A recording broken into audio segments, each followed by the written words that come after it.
안녕하세요.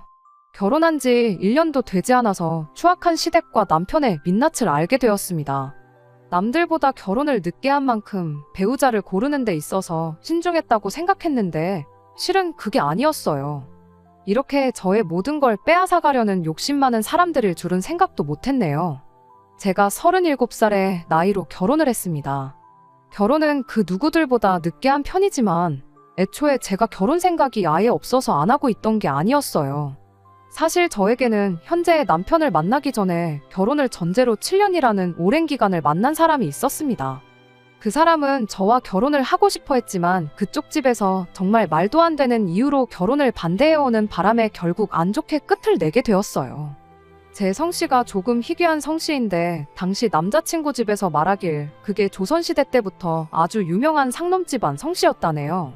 저희 집 족보도 있고 심지어 제가 알고 있기로는 조선시대의 유명한 상놈이 아니라 조상님 중 한 분이 조선의 개국 공신으로 알고 있었거든요. 그리고 지금 시대가 조선시대도 아닌데 설령 그 사실이 진짜였다고 한들 왜 그걸 이유로 결혼을 반대하는지 도무지 이해가 가지 않았어요. 시간이 지나면 부모님도 이해해 주실 테니 기다려보자던 당시 남자친구의 말에 속절없이 결혼 허락을 받아내겠다고 허송세월 시간만 보냈습니다. 하지만 인내심을 갖고 기다리던 백날 이야기를 해보던 간에 애초에 처음부터 믿을 생각이 없던 사람들을 이해시킬 방법은 없었습니다. 전에 만나던 사람이 중요한 건 아니니 여기까지만 대충 말하고 넘어가겠지만 아무튼 그렇게 자기 부모님 뜻을 꺾지 못한 남자친구하고는 결국 각자의 길을 걷기로 하고 이별을 하게 되었습니다. 그 후로 저는 다음번 또 다른 누군가를 만난다면 다른 건 몰라도 부모님한테 자기 의견 똑바로 전달할 수 있는 그런 사람을 만나야겠다고 다짐을 했었어요. 그리고 그런 말도 안 되는 이유로 결혼을 포기해버린 그 사람보다 훨씬 더 좋은 사람 만나서 행복하게 잘 살아야겠다고도 생각했어요. 끝내 부모님 뜻을 꺾지 못해 저와의 결혼을 포기한 걸 평생을 두고 후회하게 만들어주고 싶어서였지요. 정말 유치하고 어리석은 생각이었죠. 아무튼 그 후로 만나게 된 남편과 결혼을 하기로 결정했을 때 정말 내가 바라던 대로 되고 있구나 생각했습니다. 남편이 조건으로 보나 뭘로 보나 그 남자보다 괜찮은 사람이었던 데다가 부모님 앞에서 자기 의견도 똑바로 말할 줄 아는 사람이었으니까요. 이젠 보란듯이 행복하게 잘 살기만 하면 되겠구나 싶었어요.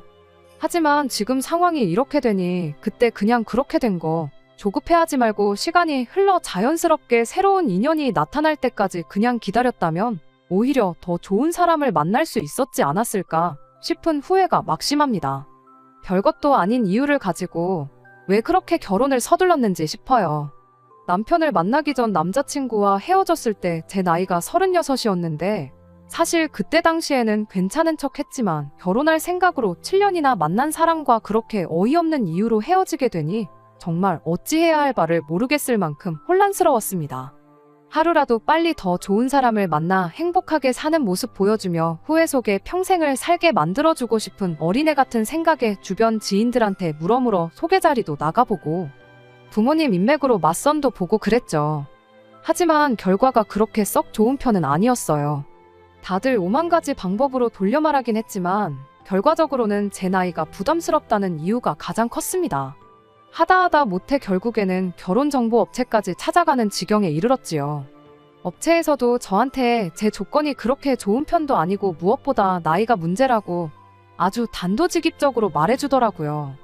결혼 시장에서 여자가 경력 좋고 돈 얼마 모아놓은 게 그렇게 경쟁력이 있는 건 아니라면서요. 같은 조건이면 돈 얼마 덜 모았더라도 남자들은 한 살이라도 어린 여자를 선호한다나요. 이미 너무나도 잘 알고 있는 사실이었는데 그걸 그렇게 단도직입적으로 말하니 엄청 충격적이었어요. 그래도 돈을 냈다고 업체에서 몇 명의 사람들을 소개받았습니다. 하지만 결과는 매한가지 좋은 만남으로 발전하는 사람은 한 명도 없었지요. 그러다 소개를 받은 게 남편이었어요. 내가 이 정도밖에 안 됐나? 나이를 내가 먹고 싶어서 먹은 것도 아닌데 너무한 거 아닌가? 자존감에 있는 대로 상처를 입은 상황에 저한테 처음으로 호감을 표현해주고 연락도 자주 해주던 사람이었습니다. 심지어 전 남자친구와 비교했을 때 직장도 훨씬 더 좋은 회사를 다니는 사람이었어요. 그러던 중 한 3번 정도의 만남을 가졌나 남편이 먼저 결혼 이야기를 꺼내왔습니다. 우리가 몇 번 만나보지 않은 건 알지만 자기 나이가 나이다 보니 집에서도 하루라도 빨리 결혼하기를 원해한다며 꺼낸 급한 청혼이었어요. 어차피 결혼하려고 업체에 가입한 건데 괜히 연애 같은 거 하면서 시간 낭비할 필요가 뭐가 있느냐고 묻는데 막상 그 질문에 딱히 반박도 할 수 없었고 심지어 저도 행여나 이 사람을 놓치게 된다면 평생 내 인생의 결혼은 없는 거겠구나 하는 조바심이 들었습니다. 그렇게 최대한 빠른 시일 내로 결혼을 하기로 서로 이야기가 되었죠. 그렇게 처음 시댁에 인사를 드리러 갔을 때 일인데 시어머니가 대뜸 저한테 나이가 꽤나 많은 편인데 여지껏 결혼 안 하고 뭐 했냐는 식으로 말을 꺼냈었어요. 한마디로 나이가 많은 게 당신 마음에 들지 않는다는 소리나 마찬가지였지요. 그런데 그때 남편이 단호하게 시어머니한테 한마디를 던지더군요. 나이만 두고 보면 자기 나이가 더 많은데 어떻게 그런 무례한 질문을 하시냐고요. 조건만 두고 봐도 남편이 전에 만나던 남자친구보다 훨씬 더 나은 상황이었는데 심지어 저를 위해서 부모님 앞에 싫은 소리를 할 수 있는 그런 사람이라는 걸 알고 나니 그때만큼은 내가 이 사람하고 결혼하려고 여태껏 그 우여곡절을 겪었나 보다 하는 생각까지 들었습니다. 그리고 그렇게 빠른 결혼을 결정하게 되었어요. 저도 남편도 나이가 있었고 양가에서도 자식들 결혼하는 모습 하루라도 빨리 보고 싶던 상황이었다 보니 결혼식을 올리기까지 그렇게 오랜 시간이 걸리지는 않았습니다. 신혼집은 남편이 해왔어요. 정확히 말하면 남편한테는 저와 결혼하기 전부터 혼자 살고 있던 집이 있었습니다. 업체에 가입하면서 조금이나마 더 좋은 조건을 만들기 위해 무리해서 집을 구했던 거지요. 신혼살림은 그 집에 차리게 되었고요. 저도 직장 생활을 10년 넘게 하면서 모아놓은 돈이 상당했는데 그렇다 보니 결혼식 비용에 필요한 혼수를 채웠는데도 돈이 많이 남는 상황이었습니다.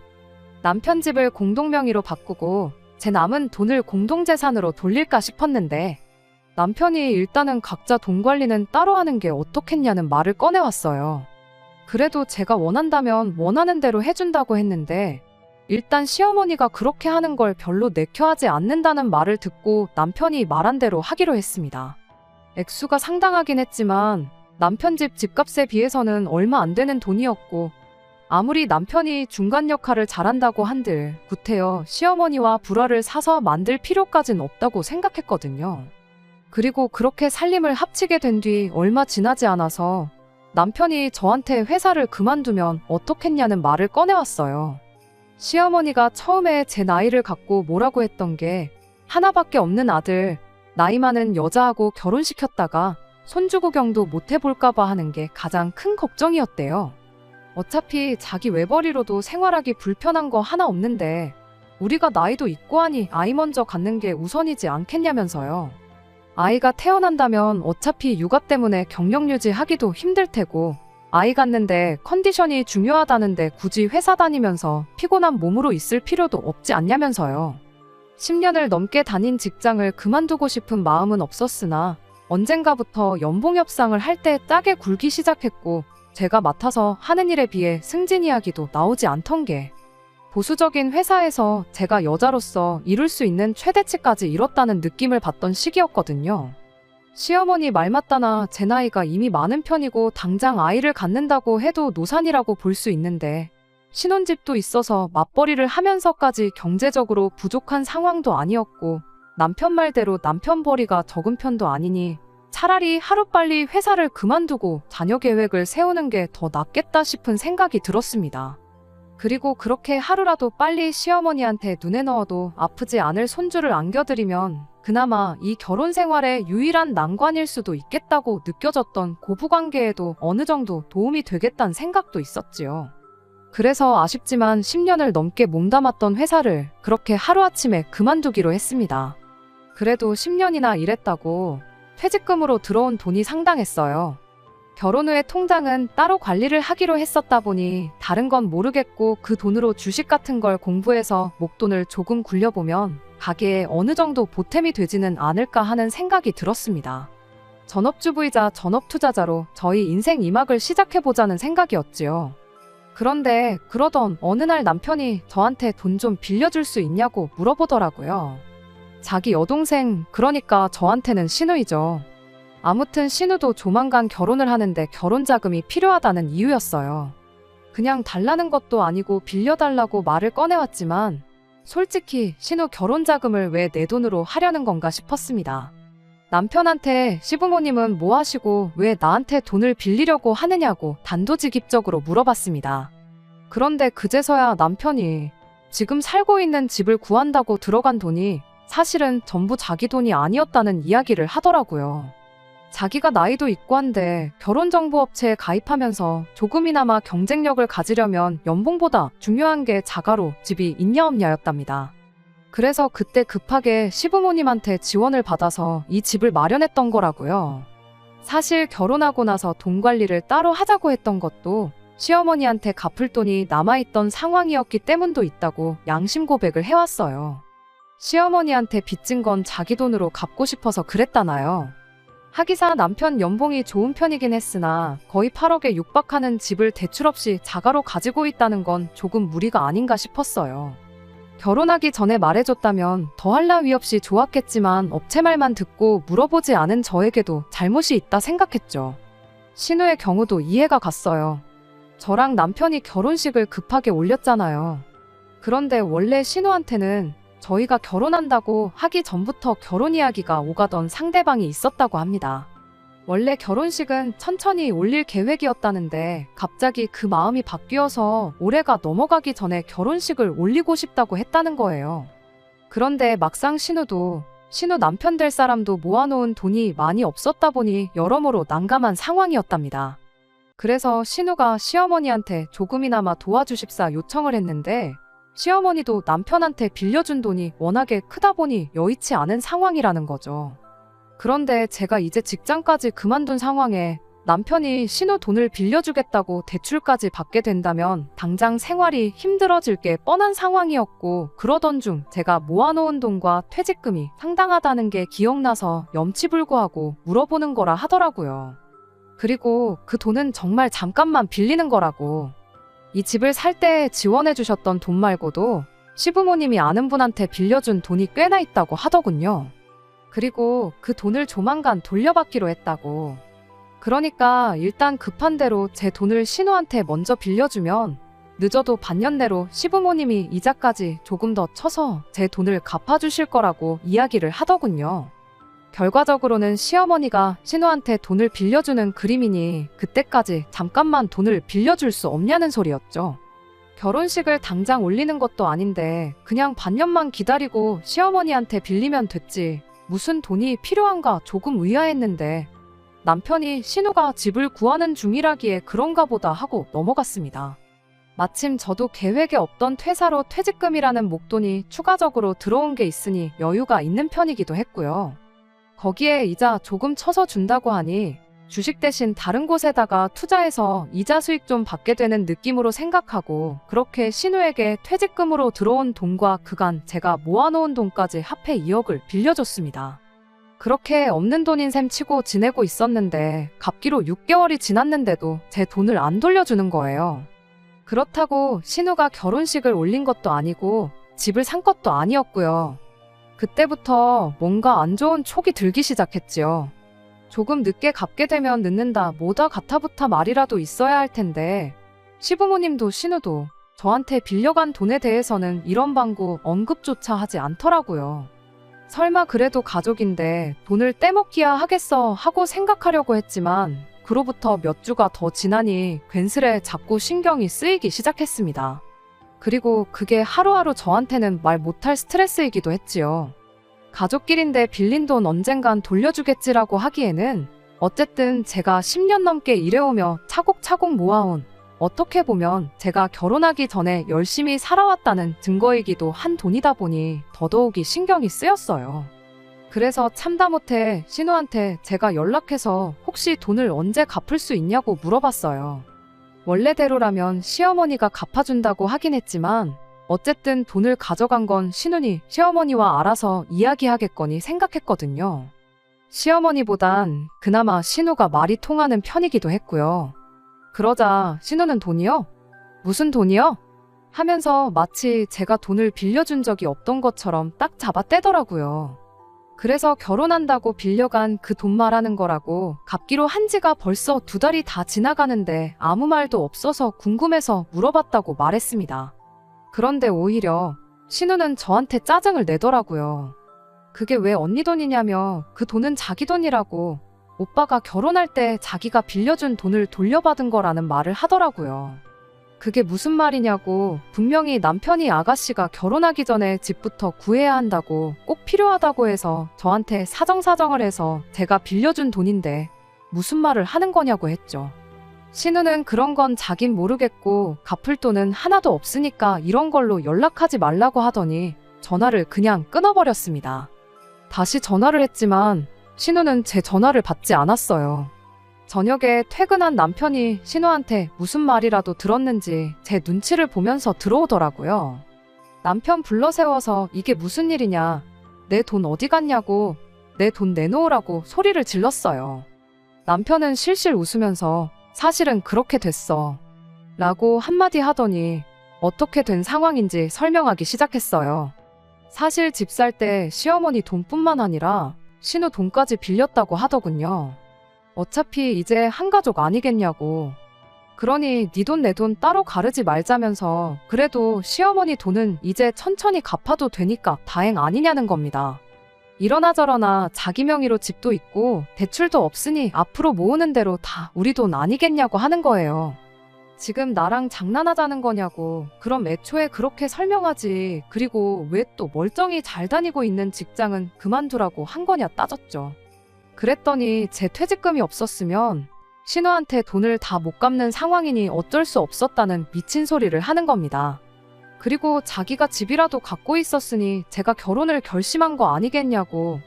이 집이 없었으면 아마 제가 자기랑 결혼을 안 해줬을 거 아니냐입니다. 이런 인간하고 아이를 갖는다고 무턱대고 직장부터 그만둔 제가 다 바보 같습니다. 일단 집 명의라도 공동명의로 돌려놓던가, 그러기 싫으면 집 담보로 대출받아서 내 돈부터 돌려달라고 이야기는 해놓은 상황이에요. 원래도 제 돈을 공동재산으로 하기로 하지 않았냐며 뭐가 다르냐고 하는데 솔직히 사기당한 기분이에요. 애초에 신우가 남편에게 2억을 빌려줬다는 것부터가 믿기지가 않아요. 제가 10년 직장생활 하면서 퇴직금까지 합친 게 2억이에요. 신우가 저보다 4살이 어린데 직장도 그냥 평범한 중소기업 사무직이거든요. 그 정도면 직장인 되자마자부터 1,000원 한 장 안 쓰고 모아야 그만큼 모을까 말까일 텐데 애초에 제 퇴직금까지 생각해서 신우 시집 보낼 돈을 마련해 주려고 계획적으로 사기를 친 거 아닌가 하는 생각까지 듭니다. 남편 얼굴 볼 때마다 진짜 한두 대 쥐어박는 걸로는 화도 풀릴 것 같지도 않아요. 이거 어떻게 해야 좋은 걸까요? 안녕하세요. 제가 평생을 바쳐 모은 돈에 퇴직금까지 신우한테 몽땅 털어다 준 남편 때문에 사연까지 보냈던 쓰니입니다. 일이 어떻게 잘 풀리게 돼서 이렇게 후기를 보내게 되었어요. 가족끼리고 반년이면 돌려준다고 했으니 차용증도 쓰지 않았거든요. 이대로 내 돈 평생 못 돌려받겠구나 반쯤 포기하고 있었는데 제가 돈을 빌려줬던 걸 입증만 할 수 있으면 그 자체가 차용증이나 마찬가지라는 댓글을 읽고 한 줄기 희망을 갖게 되었습니다.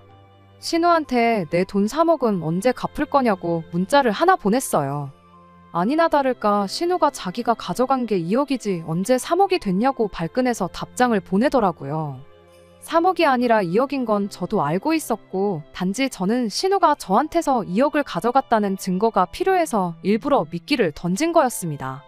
이미 증거가 생긴 마당에 더 길게 기다릴 필요가 있나 싶어서 그 길로 신우를 사기죄로 고소했어요. 남편은 남편대로 사기 결혼으로 혼인 취소 소송을 걸었고요. 갑자기 날라온 소장에 신우가 쫄아서는 돈을 조금 써서 당장은 못 돌려주고 한 2년만 기다려달라고 하더라고요. 그 짧은 사이에 뭘 얼마나 썼길래 5천이나 비는가 싶었지만 제가 알 바 아니었죠. 기다려줄 생각도 없었고요. 그 길로 시어머니한테 전화해서 딸 콩밥 먹이고 싶지 않으면 내 돈만 들어서 가져오라고 했습니다. 남편에게는 사기 결혼을 이유로 위자료까지 받아낼 수 있었어요. 그렇게 결국 혼인무효 판결을 받게 되었고 짧은 결혼 생활을 그렇게 마치게 되었습니다. 평생을 다녀온 직장을 그만두게 된 건 안타까운 일이긴 하나 남편한테 받은 위자료가 넉넉하다 보니 일단 그 돈으로 원래 계획했던 대로 전업 투자를 시작할 계획이에요. 그리고 10년 일한 경력이 어디 가는 것도 아니니 정모하면 다시 일자리 구하는 건 일도 아니라 생각합니다. 제가 정말 어리석었어요. 결혼 그까짓 게 뭐라고, 오래 만나던 사람과 헤어졌다고 홧김에 해버린 제가 정말 멍청했습니다. 차라리 혼자 지내면 지냈지. 왜 그런 결정을 내렸는지 아직도 제 자신이 이해가 가지 않아요. 그리고 얼마 전에 부모님의 반대로 저에게 이별을 고했던 그 남자한테서 잘 지내냐는 연락을 받았습니다. 자기가 잘못했다고 부모님하고 영까지 끊을 각오가 되어 있으니 다시 만나달라네요. 그 짧은 사이에 제가 벌써 다녀온 사람이 되었다는데도 자기는 상관이 없답니다. 어차피 혼인 무효 판결을 받아서 서류상으로는 깨끗한 상황이긴 하지만 이미 결혼에 대한 환상이 산산이 부서진 이 상황에 굳이 결혼을 해야겠다는 생각이 들지가 않아요. 부모님하고 연을 끊겠다는 말도 솔직히 믿을 수가 없고요. 괜히 또 믿는 도끼에 발등 찍힐 필요는 없잖아요. 그냥 당분간은 머리를 비우고 혼자 지낼 생각입니다. 두 번째 사연입니다. 안녕하세요. 결혼 앞두고 고민이 많은 30살 여자입니다. 남자친구와는 6년째 연애 중이고 얼마 전부터 결혼 이야기가 오가고 있는 상황이에요. 남자친구는 저보다 4살이 많아요. 사람들이 말하는 1등 신랑감하고는 조금 거리가 있는 사람입니다. 성격이나 뭐나 어디 빠지지는 않는데 모아놓은 돈이 없고 월급도 적은 편이에요. 연애를 시작했을 때부터 다니고 있던 회사도 정직원으로 일하고 있는 게 아니라 계약직이라서 안정적이지 않기까지 합니다. 내년에는 정직원으로 전환이 될 거다 이런 식으로 매해 말만 하지 6년 동안 달라진 게 없습니다. 심지어 한 달에 250 조금 넘게 벌고 있는데 어디에다 썼는지는 모르지만 모아둔 돈이 2천만 원 정도밖에 없대요. 그렇다고 제가 남자친구에 비해서 엄청난 돈을 벌고 있는 건 아니지만 사회생활을 일찍 시작하기도 했고 회사에서도 이제 연차수가 높아지다 보니 월급은 남자친구보다는 제가 많아요.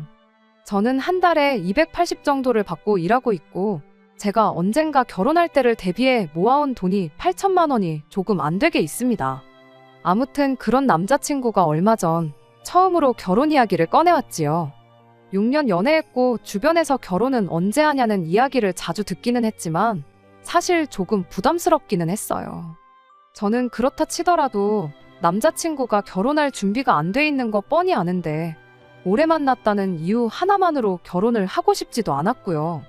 그런데 알고 보니 믿는 구석이 있어서 결혼 이야기를 꺼냈던 거더라고요. 결혼 이야기 꺼내고 나서야 자기한테 아파트가 하나 있다는 사실을 말해왔어요.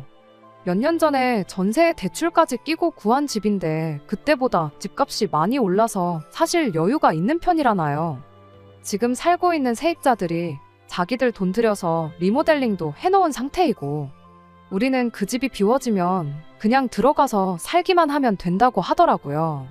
준비가 하나도 안 되어 있다고 생각했던 사람이 실은 결혼하면 살 집까지 구해놓은 상황이라는데 속물 같긴 하지만 그래도 결혼을 하지 말아야 할 이유가 하나도 없었죠.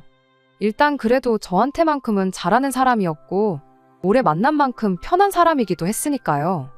그렇게 저는 남자친구의 청혼을 받아들였고 결혼 준비를 시작하게 되었습니다. 남자친구의 부모님을 처음 보는 날이었는데 당신들은 아들에게 집을 해줬으니 더 이상 해줄 수 있는 게 없다고 단단히 못을 박으셨어요. 그리고서는 저보고는 모아놓은 돈이 얼마나 있냐고 물어왔지요.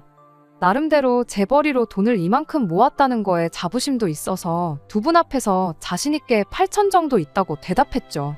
그런데 돌아온 어머님 반응이 영 탐탁치 않아 하는 분위기였습니다. 요즘 세상에 서울에 집 해오는 사람이 몇이나 되는 줄 아냐면서 꼴랑 8천 들고 오는 거면 거의 결혼을 거저한다는 식으로 말을 하더라고요. 아무튼 조만간 그 집에 살고 있는 세입자들이 조만간 집을 비울 예정인데 결혼식 날짜가 잡힌 건 아니지만 일단 집을 비워둘 수는 없으니 남자친구라도 먼저 들어가 살게 살림살이 좀 채워놓으면 좋겠다는 말을 꺼내셨어요.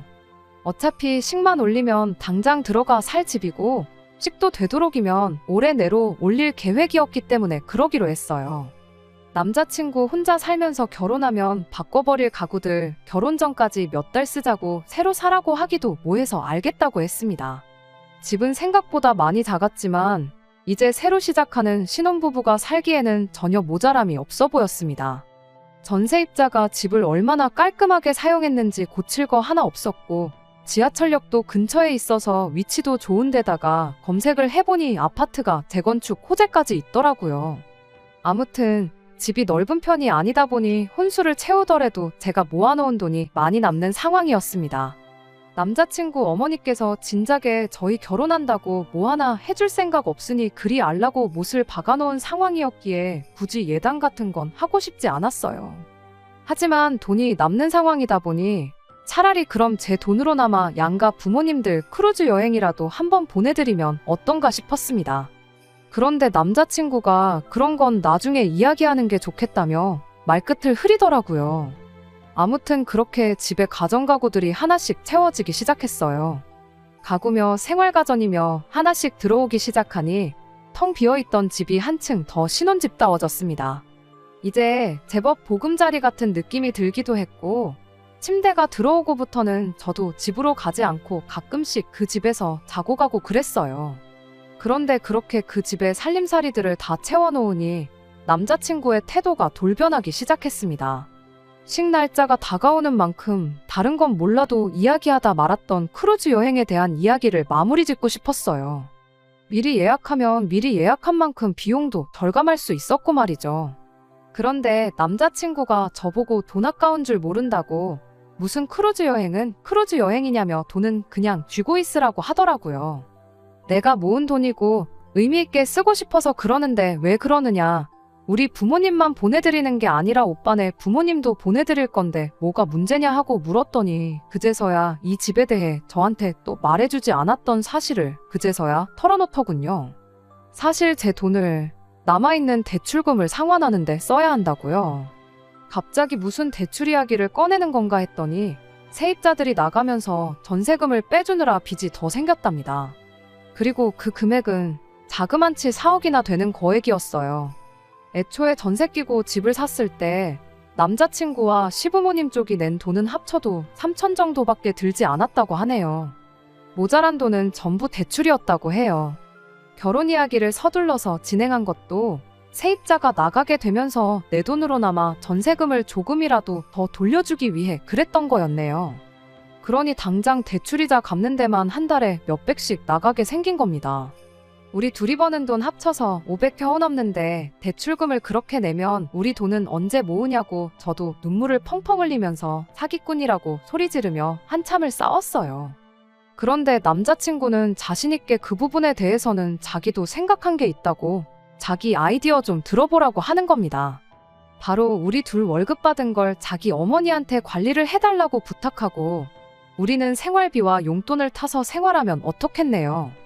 어머니한테 돈을 타서 생활하는 편이 쓸모없는 지출도 줄어들 것이라고 어머니가 재테크 하나는 기가 막히게 하시는 분이라며 그렇게 어머님이 우리 돈을 맡기면 몇 년 뒤에는 반드시 우리들 부자 만들어 주실 거라고 믿고 맡기자고 하네요.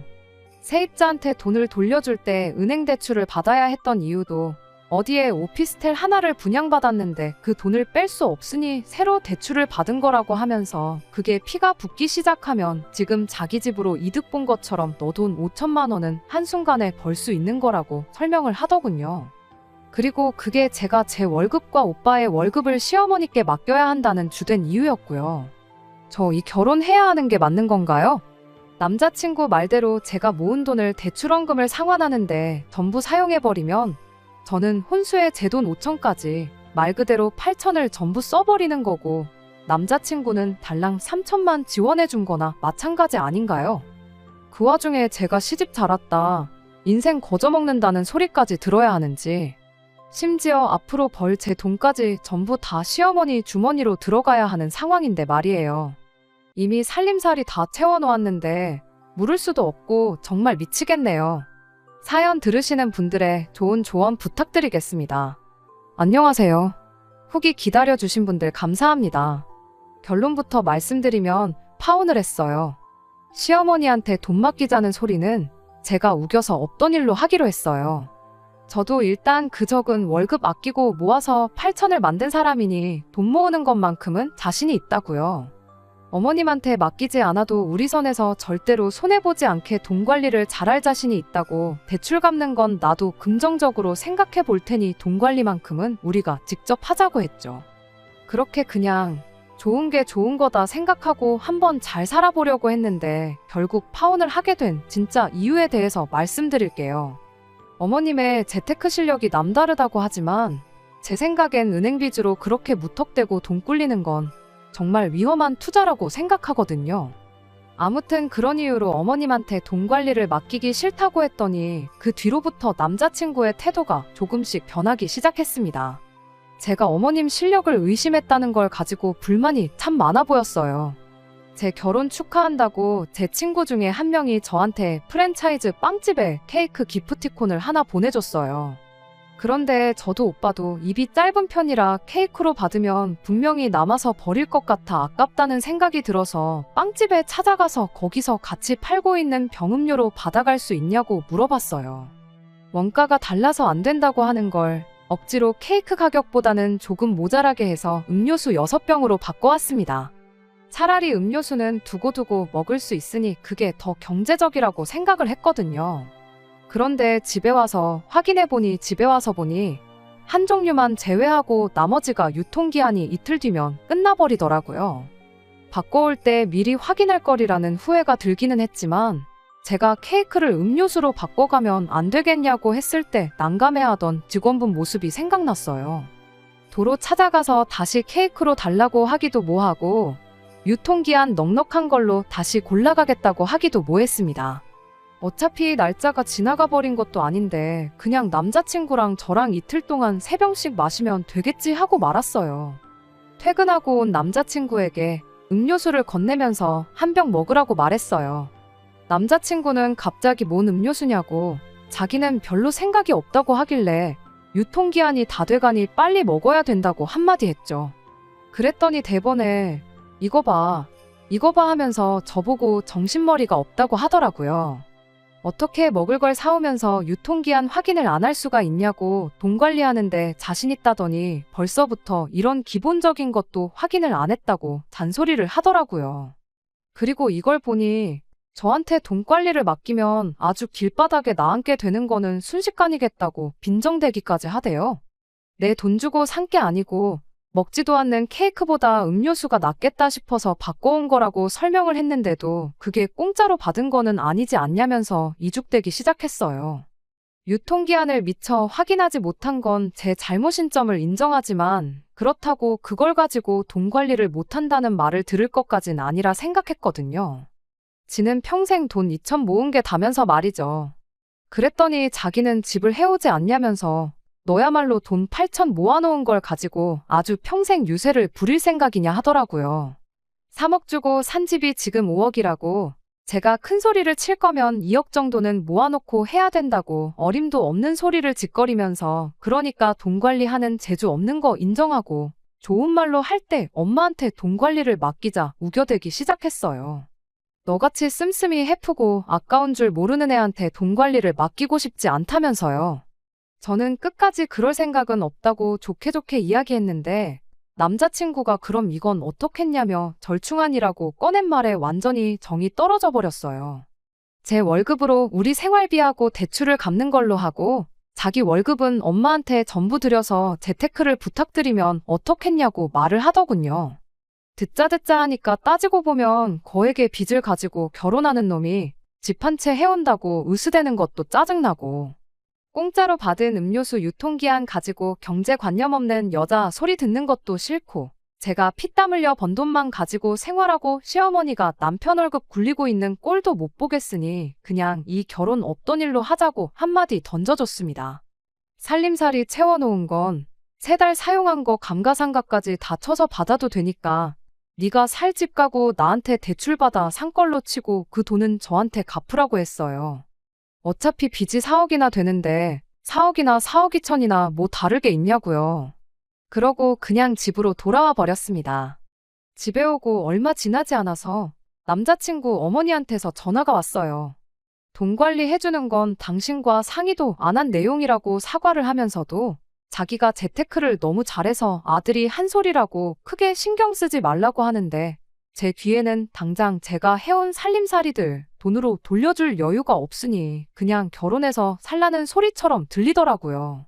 이 결혼, 솔직히 수지타산도 안 맞는 거 알고 나서도 하려고 했지만 이젠 더 이상 남자친구 똥배짱 부리는 꼴 보고 싶지도 않고 참을 생각도 없고 제 마음은 돌릴 생각 없다고 대답했어요. 어머님은 끝까지 제 눈치를 보면서 다시 한번 생각해보라고 하는데 재테크를 그렇게 잘하고 돈 관리하는데 도가 트신 분이 당장 저한테 돌려줄 2천을 융통을 하질 못해 전전긍긍하는 모습을 보니 지금 다시 생각해봐도 내 돈까지 맡겨가며 결혼하기보다 파혼하기를 100번 잘한 것 같다는 생각이 드네요. 변변찮은 것도 알고 모아놓은 돈도 없고 비전도 없는 사람, 인간성 좋은 거 하나만 보고 결혼까지 생각했던 제가 정말 바보 같네요. 인간성까지도 없는 팔푼이란 걸 알게 되었으니까요. 햇수로만 6년이라는 긴 시간을 만나온 사람인데 그동안 제 곁에 있던 사람 본성도 눈치채지 못하고 지냈다는 게 6년이라는 세월은 사람의 됨됨이를 평가하기엔 너무나도 짧은 세월 아닌가 하는 생각이 들었습니다. 그렇게 남자친구가 평생 직장 생활하면서 모아놓았다는 2천만 원 동전 한 입 남기지 않고 탈탈 털어서 제 돈 돌려받고 결국 파혼을 했어요. 후회는 없어요. 오히려 저한테는 좋은 경험이 되었고 더 나은 사람을 만날 수 있는 좋은 교훈이 되었다고 생각합니다. 끝까지 들어주셔서 감사합니다. 오늘의 사연은 여기까지입니다. 구독과 좋아요, 알람 설정 부탁드리고 더 좋은 사연으로 다시 찾아뵙겠습니다. 감사합니다.